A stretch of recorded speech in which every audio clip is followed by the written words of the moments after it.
भाजपा के अरबपति विधायक जो कटनी जिला विजय राघवगढ़ विधानसभा के विधायक हैं। नाम है संजय पाठक। हालांकि ये नाम से प्रदेश तो क्या पूरा देश परिचित होता जा रहा है। उनकी कलंकित कर देने वाली करतूत के चलते जिस तरह की हरकत संजय पाठक ने मध्य प्रदेश के उच्च न्यायालय के जस्टिस के साथ की है, सुनकर एक गाना याद आ गया। और वो गाना है, पापा कहते हैं बड़ा नाम करेगा, बेटा हमारा ऐसा काम करेगा। इसी सोच के साथ हर पिता की ये दिली ख्वाहिश होती है कि उसका बेटा ऐसा कुछ काम करे जिससे उसके पिता का नाम पूरी दुनिया में रोशन हो सके।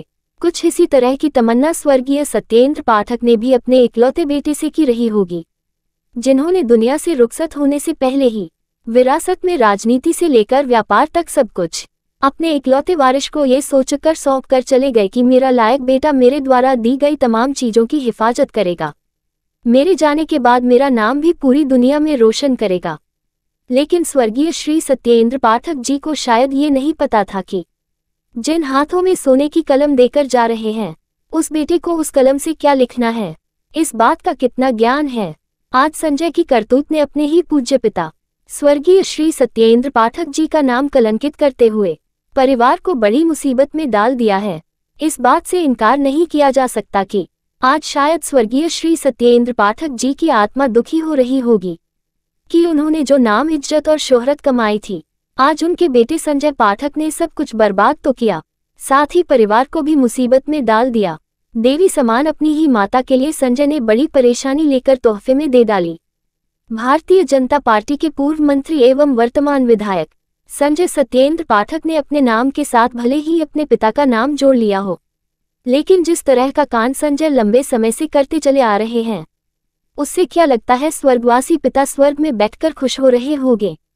इसमें कोई शक नहीं है कि पिता द्वारा विरासत में मिली राजनीति से लेकर व्यापार को संजय पाठक ने उस ऊंचाई के शिखर पर लाकर खड़ा कर दिया, जिसे करना तो दूर की बात, सोचना भी मुश्किल है। लेकिन संजय ने जिस रास्ते अपने व्यापार को, चाहे वो खनन हो या फिर जमीन से जुड़ा कारोबार रहा हो, सब कुछ गैर कानूनी तरीके से ही व्यापार की बुनियाद खड़ी की है, जो आज सूखी रेत की माफिक भर भरा कर गिरती हुई नजर आ रही है। आप इस तस्वीर से संजय पाठक की कामयाबी का आंकलन कर सकते हैं, क्योंकि आईना और तस्वीर इंसान की आत्मा का हाल बयां कर देती है। संजय ने कामयाबी की इमारत किसकी छाती पर चढ़कर बुलंदियों को छुआ है, इसका प्रमाण वो गरीब आदिवासी लोग हैं जिनको संजय पाठक इस्तेमाल कर करोड़ों की जमीन खरीदकर मखमल के बिस्तर में चैन की नींद सो रहे थे। लेकिन कहते हैं जिस दिन मजलूम, लाचार, बेबस और गरीब की हाय आत्मा से निकलती है, वो सीधे परमात्मा तक पहुंच ही जाती है। और फिर शुरू होता है कुदरत का इंसाफ, क्योंकि उसकी अदालत में न तो रिश्वत चलती है, न ही कोई दलीलें काम आती है। जिसका जीता जागता नमूना ऊपर वाले ने इंसानी अदालत में ही दिखाना शुरू कर दिया है।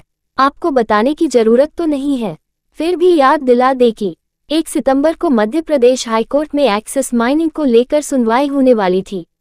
इसी बीच भरी अदालत में भाजपा विधायक संजय पाठक अपने रसूख का जलवा दिखाने के लिए उसी कोर्ट के जज को फोन कर अप्रोच लगाने लगे, जिसमें संजय पाठक की मां निर्मला पाठक एवं उनका बेटा यश पाठक के एक्सिस माइनिंग की सुनवाई होने वाली थी। सुनवाई हो पाती इससे पहले संजय ने जज श्री विशाल मिश्रा को फोन पर केस को बाधित करने की कोशिश की गई, जिससे जज श्री मिश्रा नाराज हो गए। साथ ही केस को छोड़ने का निर्देश देते हुए किसी और पीठ में सुनवाई करने केस को मुख्य न्यायाधीश को भेज दिया गया। संजय की इस करतूत ने न्याय व्यवस्था को झकझोर कर रख दिया, जिसके बाद चारों तरफ केवल यही चर्चा चल रही है कि क्या संजय पाठक का ये अपराध संजय को जेल भेज सकता है। संजय पाठक के कारण आज भाजपा सरकार की किरकिरी हो रही है कि भारतीय जनता पार्टी में ऐसे विधायक भी हैं जो न्यायपालिका और न्यायमूर्ति को खेल समझते हैं, जैसा चाहे इस्तेमाल कर सकते हैं। आगे क्या होगा ये तो भविष्य के गर्त में छिपा है, जो जल्द ही निकलकर सामने आ ही जाएगा। सबसे बड़ी बात यह है कि संजय को बर्बाद करने के पीछे कोई और नहीं, बल्कि उसी के इर्द गिर्द घूमने और चाटुकार टाइप के लोग हैं, जो गलत को भी सही दिखाकर संजय पाठक के सामने वाहवाही लूटने में लगे रहते हैं। ऐसे लोग चम्मचगिरी कर सिर्फ अपना हित साधने में लगे रहते हैं। इतिहास गवाह है, चम्मच जिस बर्तन के अंदर जाता है उसे खाली करके ही आता है। यही संजय पाठक के साथ हो रहा है, क्योंकि अब संजय के पास ईमानदार सलाहकार नहीं बचे, जो बचे हैं वो केवल और केवल चाटुकार है। नहीं तो आज संजय पाठक की दिशा और दशा की दुर्दशा न होती। कुछ तो कर्मों का भी हिसाब है, जो यहीं रहकर देना ही पड़ता है, वो फिर चाहे राजा हो या रंक। ब्यूरो रिपोर्ट, जन आवाज।